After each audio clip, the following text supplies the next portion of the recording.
I can't see you. Yeah, sorry about that. Hey, no problem, buddy. Nice to meet y'all. All right, so this front door right here. Thank you. All righty. You don't know if there's anything in it? Well, it's never been open in 30 years. And it's kind of inherited with the shop. And they had it when I got it. They didn't have it open for. It belonged to Wes's grandpa.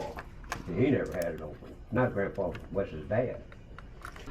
Or that difficult to get open. We changed our mind. And whenever she gets done, I'll take the card. And of course, I left my electric screwdriver at home.